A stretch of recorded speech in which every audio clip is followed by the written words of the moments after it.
Hi, I'm Rhonda Steele. I'm doing a task and activity or educational video for class. I'm glad you guys are all here. I'm going to be your facilitator tonight.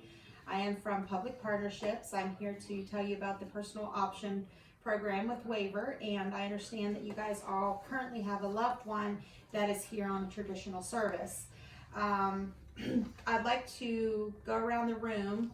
I know we have talked about confidentiality, and I want you to respect everybody. I don't want you to use any names, and I've also had you guys sign a consent to state that you can participate in this video. I want you to go around the room. I want you to introduce yourself and tell me what company your loved one is currently with. My name is Amber and I'm with ResCare. My name is Alex and I'm with RIM. My name is Eddie and I'm with JCDC. I'm Zach and I'm with High Bar. Well, I appreciate you guys coming out, and I'm hoping if you guys have any questions, we'll be able to answer them today. So currently, what is PPL and personal option? So PPL was actually started back in 1999, and we added it to the West Virginia Bureau of Medical Services to provide financial management services and resource consultant with the state in 2007.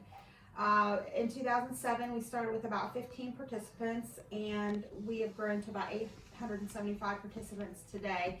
It's one of the largest providers of financial services of right now, and it currently manages about 40,000 participant-directed employees on the payroll system, and we're contracted in 20 different states. We provide resource consultant, of course. We have all kinds of fiscal employer agent services, and we also have a 24/7 customer service representative in case you guys have any questions or concerns. Just like your regular traditional services, we provide 24/7 personal support services. We also provide respite. You guys also have transportation just like you do in your traditional service, and also we provide participant directed goods and services.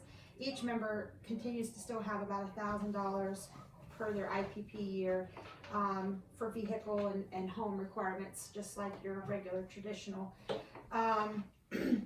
The personal, though, cannot be accessed as means of reimbursement for items and services that have already been obtained, of course, and not has to be pre-approved through your personal option program. There's different benefits of owning your own services. You will have budget authority, so of course on the waiver program, you know, every individual has a budget through the state, and so this way is just a better way that everybody will be able to manage and spend your budget according to your clients' or family members' needs.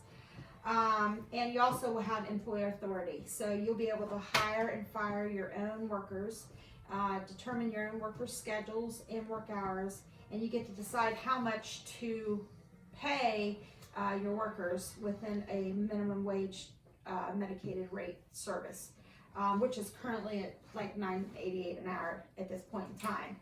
So right now I'd like to take the opportunity to hear what you guys have heard about directing your own services. I know there's some rumors out there.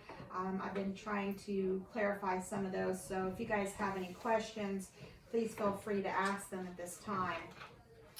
I heard that if you make a mistake directing your own services, you could lose your waiver slot. Even if you make a mistake, you won't lose your waiver slot. PPL may recommend that you appoint a new representative or transfer back to traditional services, but you can never lose your waiver slot. I heard that you won't be able to handle the responsibilities of directing your own services. No, the fact is PPL assigns a resource consultant to assist you with all your responsibilities.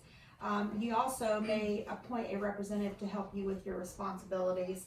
As of the waiver client, of course, they would have a representative appointed to them.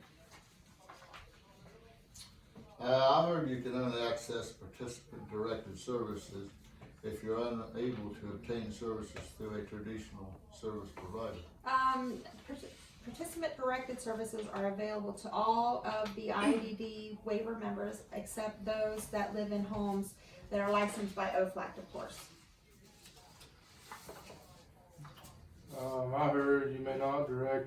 own services if you're under 18 years of age or an adult with a legal representative. No, any IDB member may self-direct except for those living in a licensed home, such as a group home or something like that, which I think some of you guys said you were from RIM and Res Care. If your loved one currently lives in one of those homes, it's considered to be licensed.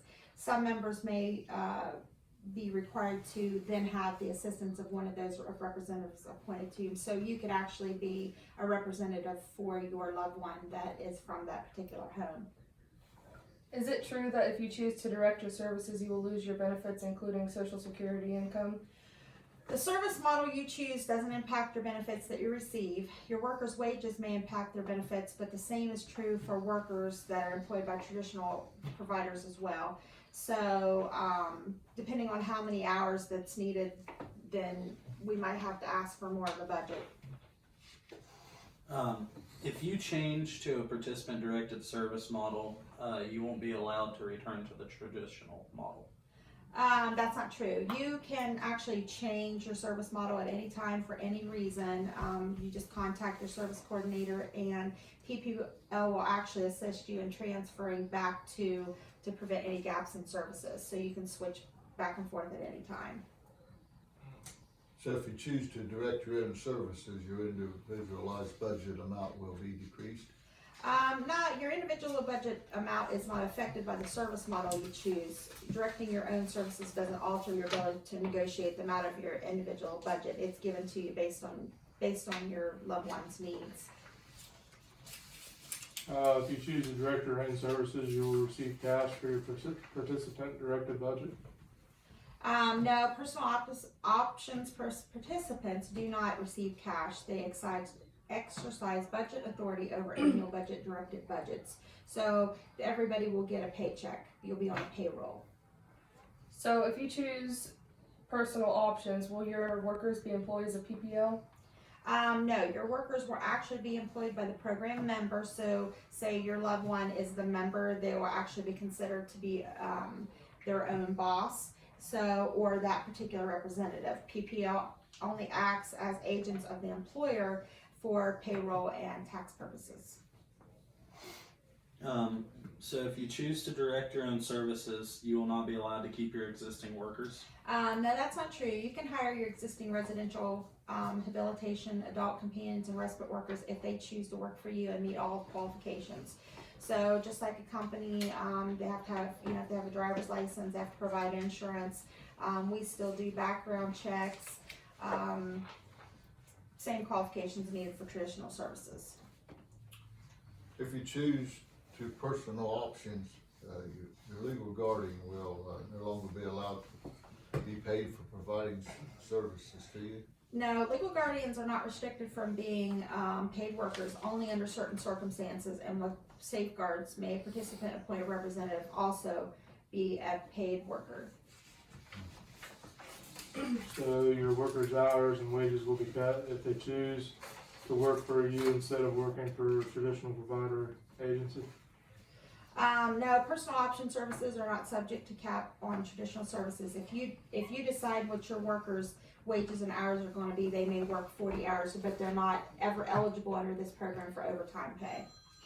If you choose to direct your own services, will you lose the support of your service coordinator and/or therapeutic consultant?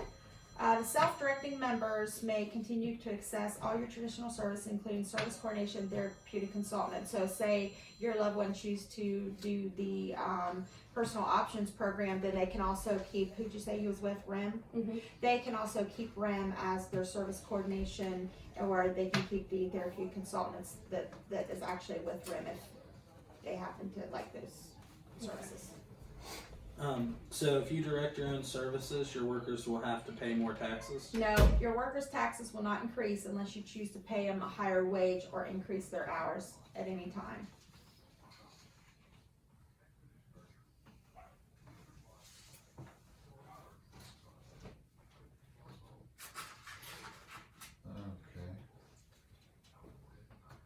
We already did that. So to begin directing your own services, first of all, if you would choose to go with personal waiver options, then what you have to do is you have to complete a freedom of choice form, which is going to be available through your service coordinator at your traditional service, APS Healthcare, or the Bureau for Medical Services. Once you choose to do your personal option, you'll be referred to PPL, and one of our staff members will contact you by phone and help you with any kind of more questions or enrollment processes. If any time your loved one would change, or you guys would change your mind and you didn't want to go with personal options, then all you have to do is complete a new freedom of choice form indicating that you wish to remain in your traditional service that you're currently with. So then you'll have a team meeting, and your service coordinator will submit and request services to the APS Healthcare. That's who does all your authorizations and figures out who your budget will be. And they will also go over your spending plan. And then we will have an IDT meeting, which is an annual team meeting, and they will choose the types and amounts of traditional and participant-directed services necessary to meet your needs. So currently, Public Partnerships doesn't provide nursing, so if your loved one would need medication administration, then we'd also have to tie in with your traditional services to allow for a nurse from that traditional service at that particular time. Your resource consultant will provide you an employer packet, and an employee packet contains all the forms that you'll need to fill out for your workers. They also provide all your training, and they also assist you with any employee packets that you need to fill out. Your spending plan then identifies the types and amounts and services of your participant-directed services that you can choose to meet your needs. It also talks about what your wages are that you know your client or your family member would want to pay your employees at that time. And then your personal consultant or person will then contact you every month according to your spending plans and your needs, and they'll do a family-friendly report each month so you can see how your budget's being spent. We have a PPL web portal so you can access information at all time. We have electronic timesheets and transportation invoices so that we don't prevent any errors on the paychecks. Each of the workers will be required, as you do with your traditional, to provide a timesheet and invoice during each pay period, and each pay period runs every 2 weeks.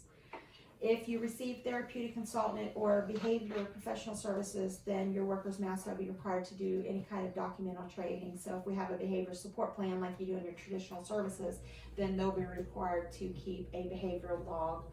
And so, but PPL really does strive to ensure that all of our participants are very satisfied with the financial management program and our resource consultants. Our satisfaction is measured and monitored by our BMS on a regular basis. We also, like I said, offer that toll-free customer service numbers for all of our participants and workers. We have a grievance program where you can file a complaint if something doesn't work out. And so it's actually a pretty good program versus the traditional. Now, I'm not here to encourage you guys to switch. I just wanted to give you guys a little bit of educational information about the personal option with the self-directed PPL as being your financial. If you guys would have any more questions, you can contact Public Partnerships at any time. I've provided you with the email and the phone number. If you guys don't have any more questions for me, I'd like to thank you guys for coming. If you feel free, if you have any more questions, please ask at this time. If not, then we will adjourn this meeting. I'm good. Thank you very much.